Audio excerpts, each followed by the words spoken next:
नमस्कार, आप देख रहे हैं स्पेशल रिपोर्ट। आपके साथ न्यूज रूम से मैं हूं अंजना ओम कश्यप। आज राजस्थान में भरत मिलाप हुआ।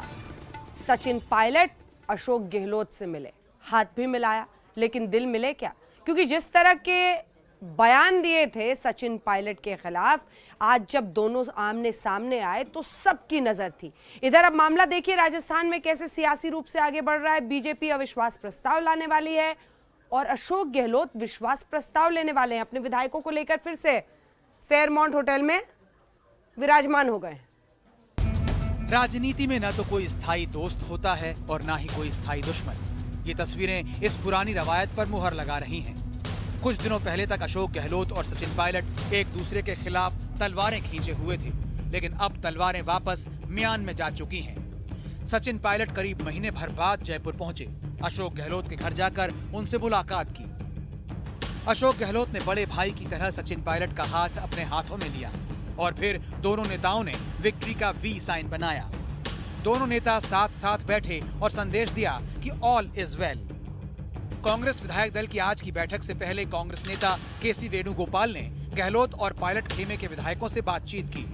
तय किया कि जितने भी विवाद हैं उनकी पूर्णाहुति आज कर दी जाए। तस्वीर में दिख रहा है कि संगठन महासचिव केसी वेणुगोपाल और कांग्रेस के राजस्थान प्रभारी अविनाश पांडे ने मास्क नहीं लगा रखा है। दोनों की खुशी साफ झलक रही है। सचिन पायलट और अशोक गहलोत ने मास्क पहन रखा है, लिहाजा इनके मन की हलचल चेहरे से बयां नहीं हो पा रही। फिलहाल जो तस्वीरें हैं, इन्हें देखकर कांग्रेस आलाकमान जरूर राहत की सांस ले रहा होगा। अशोक गहलोत और सचिन पायलट के इस भरत मिलाप पर यही कहा जा सकता है कि एक चेहरे पर कई चेहरे लगा लेते हैं लोग। चेहरे पर मास्क रूपी नकाब लगा था, इसलिए चेहरे का भाव पूरी तरह से तो नहीं समझ में आया। कोरोना की वजह से गले नहीं मिले, मगर उम्मीद करनी चाहिए कि दिल मिला रहेगा। बगावत के बाद सचिन पायलट कांग्रेस विधायक दल की बैठक में पहुंचे तो वहां जिंदाबाद के नारों से उनका स्वागत हुआ। हालांकि ज्यादा दिन नहीं हुए जब अशोक गहलोत और सचिन पायलट ने एक दूसरे पर करारा वार किया था। 7 साल के अंदर एकमात्र राजस्थान हिंदुस्तान के अंदर राज्य होगा जब प्रदेश कांग्रेस कमेटी के अध्यक्ष को बदलने की मांग नहीं करी। ना सीनियर ने ना जूनियर ने। एक छोटी खबर नहीं पड़ी होगी किसी ने कि पायलट साहब को हटाना चाहिए प्रदेश कांग्रेस कमेटी के अध्यक्ष से। हम जानते थे कि निकम्मा है, नाकारा है, कुछ काम नहीं कर रहा है, खाली लोगों को लड़वा रहा है। कांग्रेस आलाकमान के दखल से सचिन पायलट की घर वापसी हुई तो मुख्यमंत्री अशोक गहलोत ने भी कह दिया कि मतभेद भुलाकर ये आगे बढ़ने का वक्त है। आज कांग्रेस विधायकों की बैठक भी इसीलिए बुलाई गई ताकि संदेश जाए कि अब राजस्थान कांग्रेस में सब कुछ ठीक है। हमें बहुत स्पष्ट बताया गया है, किसी तरह का कोई फॉर्मूला नहीं है, कोई शर्त नहीं है। जो भी आए हैं बिना शर्त आए हैं और आने वाले वक्त में माननीय मुख्यमंत्री जी और कांग्रेस का हाईकमान मिलकर तय करें।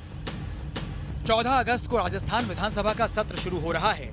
सचिन पायलट की घर वापसी के बाद कांग्रेसी खेमे में अच्छी खबरों के दिन बहुर गए हैं। कांग्रेस ने पायलट खेमे के विधायक भंवरलाल शर्मा और विश्वेंद्र सिंह का निलंबन वापस ले लिया है। हॉर्स ट्रेडिंग में शामिल होने के आरोपों की वजह से दोनों के खिलाफ निलंबन की कार्रवाई की गई थी। मैं इसका धन्यवाद हाईकमान को और हमारे जो प्रभारी हैं उनको और सभी शीर्ष नेतृत्व को, मुख्यमंत्री जी को धन्यवाद देना चाहूँगा। और ये सब कुछ जो हुआ वो आपके सामने है, कोई ऐसी बात नहीं है। हम उन लोगों में से हैं जो पार्टी को और मजबूत करने के लिए, क्योंकि मैं संता में भी था और संगठन में था। अब अशोक गहलोत निश्चिंत हैं कि उनकी सरकार को कोई खतरा नहीं, लेकिन बीजेपी अभी भी ताल ठोक रही है कि गहलोत सरकार बहुमत खो चुकी है। बीजेपी कल विधानसभा में अविश्वास प्रस्ताव लाने की तैयारी कर रही है। अभी भी कोशिश की है पेचिंग की, लेकिन आप सब लोग देख रहे हो कि एक पूरब जा रहा तो एक पश्चिम जा रहा है, एक को पकड़ के ला रहे तो दूसरा जैसलमेर जा रहा है। ऐसी गति में मुझे लगता है कि सरकार ज्यादा दिन तक जी नहीं सकेगी। भले ही इसका टांका लगाने की कोशिश किया पर कपड़ा फट चुका है, तो आज नहीं कपड़ा फटेगा। बीजेपी की पूरी आस बीएसपी विधायकों की अयोग्यता पर टिकी है, जिस पर सुप्रीम कोर्ट में सोमवार को सुनवाई होगी। इस मामले में राजस्थान हाई कोर्ट में भी कल सुनवाई है। हालांकि अगर अविश्वास प्रस्ताव आएगा भी तो राजस्थान सरकार को कोई खतरा नहीं दिखाई दे रहा। दिल्ली से अनीशा माथुर के साथ शरद कुमार, जयपुर, आज तक। और अब बात सुशांत सिंह राजपूत की मौत के मामले की, जिसमें एक बार फिर से सीबीआई जांच की मांग हर तरफ से उठाई जा रही है। आज बहन श्वेता, जो दरअसल अमेरिका में रहती हैं, उन्होंने एक वीडियो संदेश के जरिए सीबीआई जांच की मांग की। कहा, सच सामने आना चाहिए, हर हाल में आना चाहिए। उनका साथ दिया है न सिर्फ कंगना रनौत ने, बल्कि सुशांत सिंह राजपूत की पूर्व गर्लफ्रेंड अंकिता लोखंडे ने भी। और गले का हार हुई, सुबह को जब हम नींद से जागे, आँखों से चार हुई। हंसते खेलते गाते गुनगुनाते सुशांत का ये वीडियो देखकर हर दिल में कचोट उठ रही होगी। रात खली एक ख्वाब में आई, और गले का हार हुई। इस वीडियो में किशोर कुमार का सुपरहिट गीत रात कली एक ख्वाब में आई गुनगुनाते दिखाई दे रहे हैं सुशांत। सुशांत का ये वीडियो उनकी जिंदा दिली का जीता जागता सबूत है। तभी तो सुशांत के परिवार वाले, उन्हें करीब से जानने वाले सभी हैरान होकर कह रहे हैं कि ऐसा जिंदा दिल इंसान भला खुदकुशी कैसे कर सकता है। CBI for SSR। सुशांत का परिवार ही नहीं, उनके तमाम चाहने वाले सुशांत के लिए इंसाफ की गुहार लगा रहे हैं। बॉलीवुड क्वीन कंगना रनौत शुरू से ही सुशांत के इंसाफ की लड़ाई में आगे रही हैं। उन्होंने अपना नया वीडियो पोस्ट करके सुशांत के लिए इंसाफ की मांग उठाई है। We want CBI for Sushant Singh Rajput. We deserve to know the truth. Kangana के हाथों में एक पोस्टर है। इस पोस्टर में लिखा है, justice for Sushant, CBI for Sushant Singh Rajput.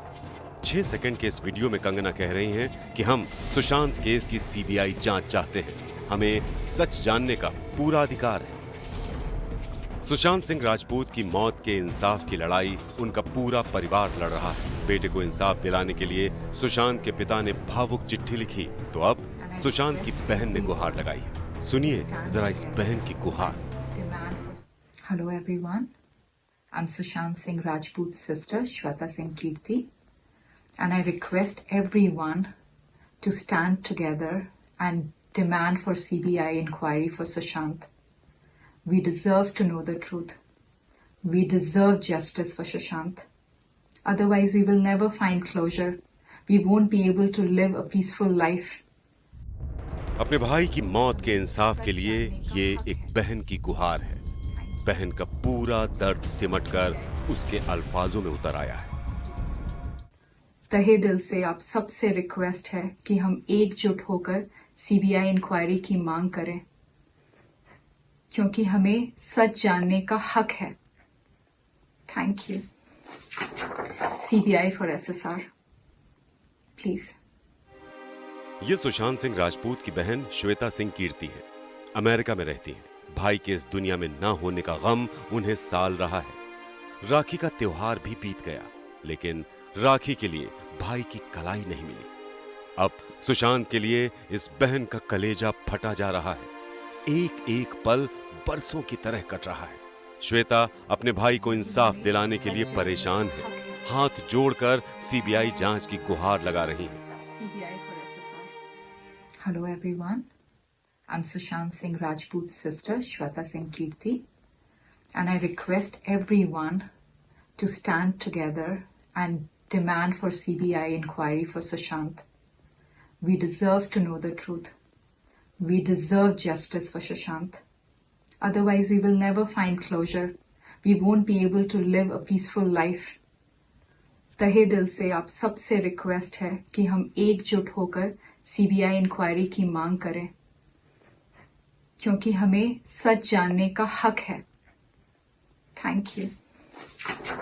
CBI for SSR, please. Sushant की बहन श्वेता ने 43 सेकंड का ये वीडियो शेयर किया है। चेहरे पर दर्द की सिलवटें साफ दिखाई दे रही हैं। श्वेता बार बार हाथ जोड़ रही हैं, कह रही हैं कि उनके भाई के मामले की निष्पक्ष जांच होनी चाहिए, उनका सच सामने आना चाहिए।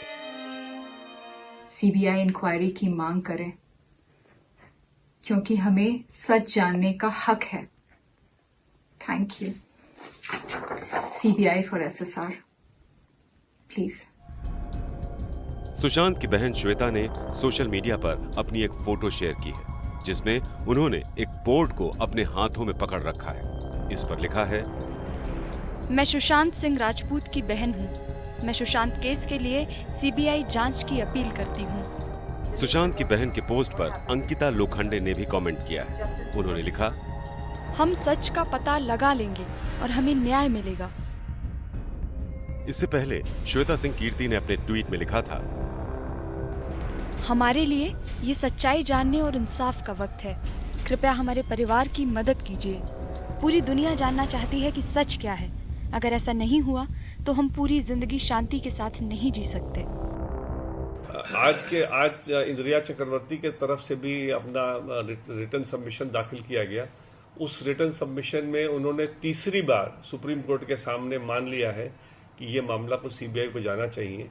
और चूंकि उन्होंने अब मान लिया है तो इसलिए चूंकि पिटिशनर वही है, स्टेट ऑफ महाराष्ट्र तो पिटिशनर नहीं है, तो इसलिए उन्होंने जब मान लिया है तो फिर ये मामला सीबीआई को जाएगा ही। इनफैक्ट ऑलरेडी जा चुका है। सीबीआई ने इन्वेस्टिगेशन भी स्टार्ट कर ली है। सुशांत 4 बहनों के इकलौते भाई थे। अपनी बहनों के बेहद प्रिय और करीब भी थे।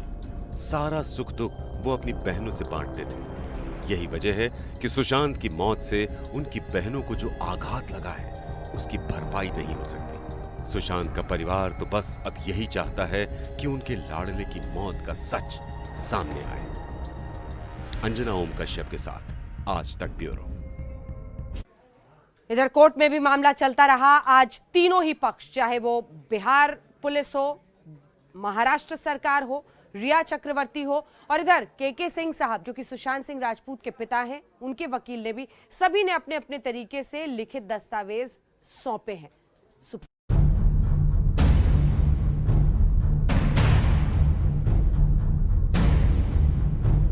सुशांत सिंह राजपूत की मौत की जांच कौन करेगा? मामला मुंबई पुलिस, बिहार पुलिस और सीबीआई के बीच अभी भी फंसा हुआ है। सुप्रीम कोर्ट में आज इस मामले की सुनवाई थी।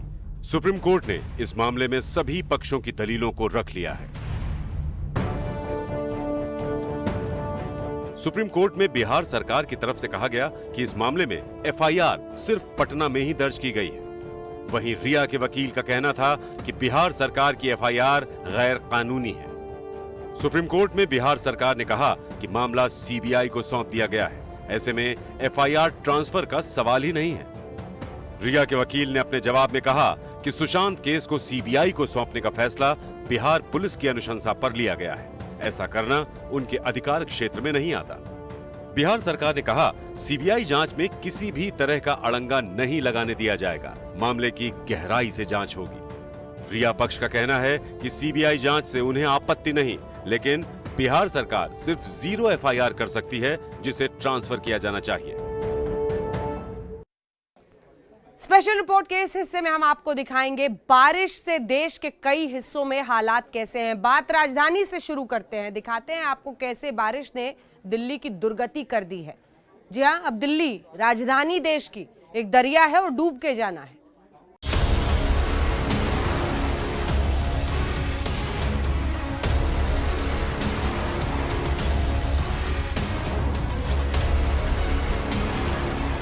ये देश की राजधानी दिल्ली है। आप देख सकते हैं कि कैसे बारिश ने दिल्ली की दुर्गति कर दी है और दिल्ली वाले उसमें डूब कर जा रहे हैं। दिल्ली के लिए वादे तो लंबे चौड़े किए जाते हैं। दिल्ली को लंदन की तरह बना देंगे, दिल्ली को पेरिस की तरह चमका देंगे, लेकिन सारे वादे और दावे एक ही बारिश में धुल जाते हैं। 1 साल के अंदर दिल्ली को ऐसा चमका के दिखा देंगे, आप लंदन से कंपेयर कर लेना उसको।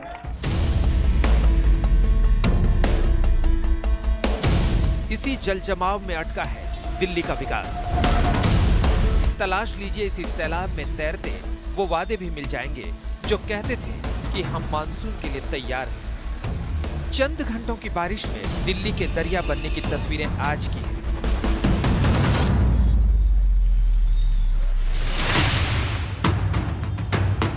दिल्ली के अंडरपास का तो हाल पूछिए ही नहीं। कहीं बस फंस गई, कहीं कार, देखते ही देखते अंडरपास सैलाब बन गए। जो भी गुजरा डूबने लगा। तुगलकाबाद अंडरपास में एक बस फंस गई। बस की सवारियां तो जैसे तैसे बाहर आ गई। बस जाम हो गई। जेसीबी की मदद से बस को बाहर निकालने की तैयारी की गई और धीरे धीरे बस को यूं बाहर खींचा गया। और अब तुगलकाबाद की इन तस्वीरों को देखिए। देश की राजधानी में बैलगाड़ी की सवारी हो रही है। लोग बारिश के पानी से बैलगाड़ी के जरिए निकलने की कोशिश कर रहे हैं, लेकिन सफर शुरू होने से पहले ही हादसा हो गया। अकेला बैल इतने सवारियों का बोझ उठा नहीं सका। ये दिल्ली का जखीरा इलाके का अंडरपास है। जरा देखिए जल जमाव से इस अंडरपास की हालत क्या हो गई है। ये कार डूबते डूबते बची। पानी के बीच धक्का देकर जैसे तैसे इस कार को पानी से बाहर निकाला गया। मौके पर मदद नहीं मिलती तो इस कार के ड्राइवर की जान भी जा सकती थी। इसी अंडरपास में ये ऑटो भी फंसा है और डीटीसी बस की भी शामत आ गई। दिल्ली के रिंग रोड की हालत भी देख लीजिए। सड़कें सैलाब बनी हुई हैं। जिधर देखो दिल्ली वाले दरिया बनी दिल्ली में जैसे गोते लगा रहे हैं। इस वक्त हम लोग पुल प्रहलादपुर इलाके में मौजूद हैं। लगातार बुधवार रात से ही बारिश हो रही है और उसका नतीजा यह है कि दिल्ली में कई जगहों पर पानी जमा हो गया है। आप देख सकते हैं पुल प्रहलादपुर इलाके में क्या हालात हैं। इस अंडरपास के नीचे पूरी तरीके से पानी यहां पर जमा हो गया है। इस वजह से दोनों तरफ से ट्रैफिक को बंद कर दिया गया है। दिल्ली ट्रैफिक पुलिस के लोग मौजूद हैं और ट्रैफिक को रोक दिया गया है। और सुबह 2 बसें यहां पर जो क्रॉस करने की कोशिश कर रही थी वो अंदर बंद हो गई। उन्हें वहीं छोड़ करके ड्राइवर बाहर की तरफ निकल गए। वो देर रात से दिल्ली एनसीआर में लगातार हो रही बारिश के बाद दिल्ली में एक बार फिर जल भराव की स्थिति जो है वो पैदा हो गई है। इस वक्त मौजूद हैं आईटीओ रिंग रोड पर। तस्वीरें आपको दिखाना चाहेंगे कि किस तरीके से जल भराव जो है पूरे आईटीओ रिंग रोड पर इस वक्त जो है वो हुआ है, जिसके कारण कई किलोमीटर लंबा जाम की स्थिति जो है वो आईटीओ रिंग रोड पर इस वक्त हो चुकी है। महज कुछ घंटों की बरसात और राजधानी के कई सारे इलाके यूं मानो कि लगभग जलमग्न हैं। तिमारपुर में हैं हम। सड़कों पर क्या स्थिति है वो ये तस्वीरें दिखा रही हैं। बीती रात से लगातार बारिश और हालांकि जो मौसम विभाग ने उसने भी चेतावनी दी थी, अलर्ट भी जारी किया था और उसके बाद ये भी बयां करती है कि आखिर सरकार और नगर निगम की तैयारियां कैसी थीं। तो ये तिमारपुर की जो तस्वीरें हम आपको दिखा रहे हैं, बीच में दरअसल एक मैन होल भी है और इसीलिए वहाँ पर कोई पैदल चलता हुआ आदमी उसमें समा न जाए, उसकी जान न चली जाए, इसीलिए वहाँ पर एक कर्मचारी को रखा गया।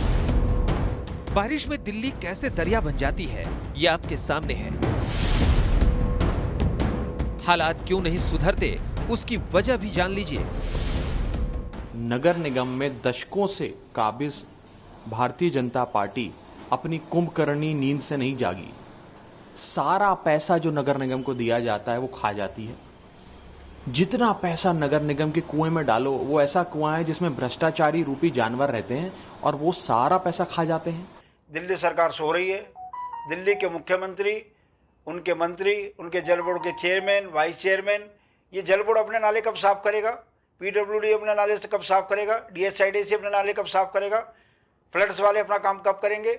नगर निगम सहयोग की दृष्टि से आपका हमेशा सहयोग करते हैं, लेकिन दिल्ली सरकार गैर जिम्मेदार रवैया के कारण आज दिल्ली पानी से जल भराव से त्राही कर रही है। बारिश में न सिर्फ दिल्ली डूबती है बल्कि लोगों को ट्रैफिक में तगड़ा फंसाती है। दिल्ली गुरुग्राम बॉर्डर, दिल्ली गाजियाबाद बॉर्डर पर लंबा जाम लग गया तो सरिता विहार से आईटीओ तक ट्रैफिक रेंगता हुआ नजर आया। दिल्ली में समस्याएं विकट हैं, लेकिन यहाँ समाधान नहीं बल्कि सियासत पहले होती है।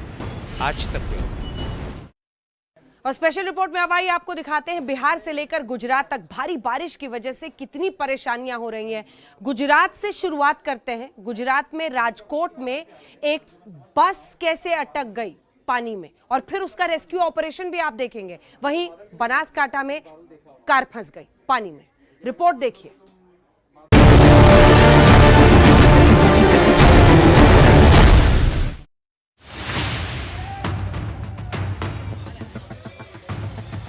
गुजरात में सैलाब का कहर ऐसा टूटा कि कई लोगों की जान पर बनाई। अंडरपास में सवारियों से भरी परिवहन निगम की बस फंस गई। पानी का स्तर देखकर लोग घबरा गए।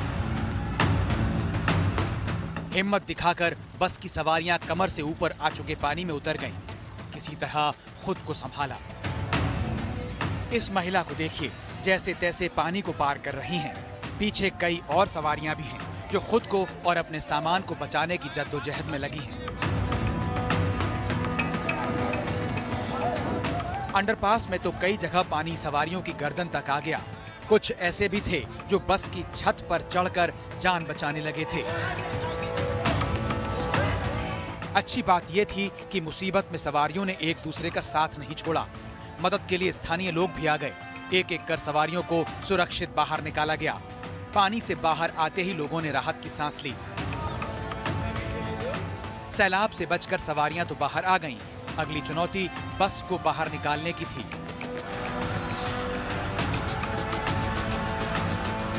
जेसीबी मशीन को बुलाया गया। रस्सी से दोनों को बांधा गया। बात नहीं बनी तो लोगों ने भी ताकत लगा दी। रस्सी से बस को बाहर खींचा गया।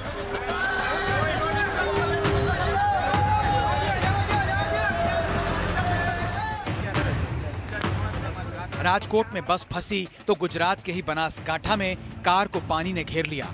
एक ब्रिज पर रात भर खड़ी कार बाढ़ के पानी की चपेट में आ गई।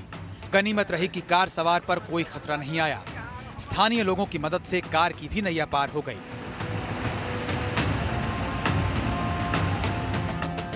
बिहार में तबाही का मंजर देखिए।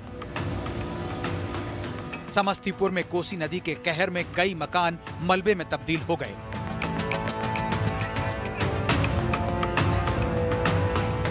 गांव में घर, स्कूल, पानी की टंकी सब डूब गए।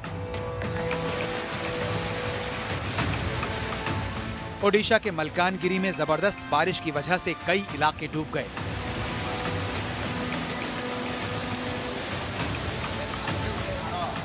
कई पुल दरिया बन गए, जिसकी वजह से गांवों का संपर्क टूट गया। राजकोट से गोपी घांगर और समस्तीपुर से जहांगीर आलम के साथ सूफियान, मलकानगिरी, ओडिशा, आज तक। और अब दरकते पहाड़, खिसकती जमीन, उत्तराखंड की जमीन पर आपको लिए चलते हैं। जी हाँ, वहां पर कैसे भारी बारिश से कहर है। कई जगहों पर पहाड़ जैसे टूटते दिख रहे हैं।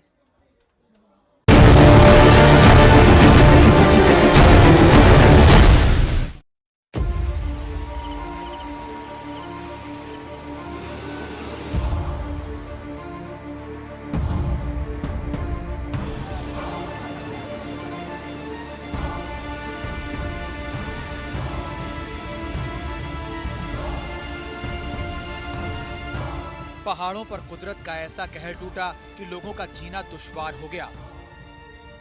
पिछले 4 दिनों से उत्तराखंड में मूसलाधार बारिश हो रही है। हालांकि उत्तराखंड में अलर्ट 5 दिनों का था और अभी तक जैसी आशंका जताई गई थी, हकीकत में आफत उससे भी कहीं ज्यादा बरसी।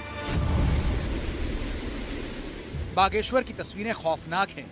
रिहायशी बस्ती के ठीक बाजू से चौड़ी धार फूट पड़ी है और सामने समंदर सा मंजर है। धुआंधार बारिश के चलते जमीन भी धंस रही है। एक भारी भरकम पेड़ मकान के ऊपर ही जा गिरा। मकान के नाम पर अब यहाँ सिर्फ मलबे का ढेर बचा है। पानी की चेतावनी को हल्के में लेने का अंजाम यही होता है जो पिथौरागढ़ में हुआ। सड़क झरना बन चुकी थी। ऊपर पहाड़ से लगातार धार बह रही थी। इसके बावजूद इस बाइक सवार ने सड़क पार करने की हिमाकत की। नतीजा सामने है। 1 दर्जन लोगों ने मिलकर रेस्क्यू ऑपरेशन चलाया, तब जाकर जान बची। सड़क पर उतरे सैलाब से खिलवाड़ करने की कीमत इन लोगों को जान देकर चुकानी पड़ती अगर रेस्क्यू टीम को पहुंचने में थोड़ी और देर हो जाती। ऋषिकेश हरिद्वार बाईपास से गुजरती नदी की धार देखते ही देखते बेकाबू हो गई।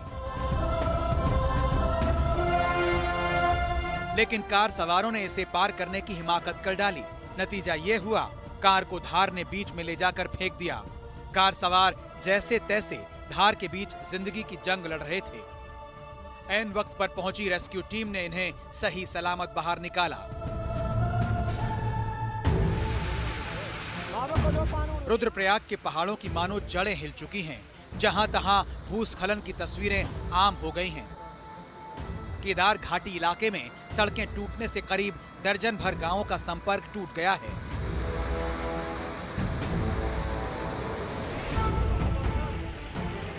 और ये हैं उत्तराखंड के बागेश्वर की तस्वीरें। बारिश के चलते हरिपुर कोटी मानस मार्ग पर पहाड़ ऐसा टूटा कि रास्ते पर पत्थर ही पत्थर हो गए। सड़क के दोनों तरफ घंटों जाम लग गया।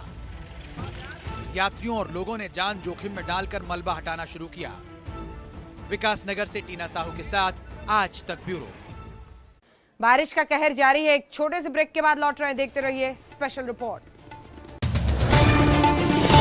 नमस्कार, मैं हूं अंजना ओम कश्यप। हमें उम्मीद है ये वीडियो आपको पसंद आया होगा। लेटेस्ट खबरों के लिए यूं ही देखते रहिए आज तक, और इस वीडियो के पसंद आने पर लाइक, शेयर एंड सब्सक्राइब करना ना भूलें।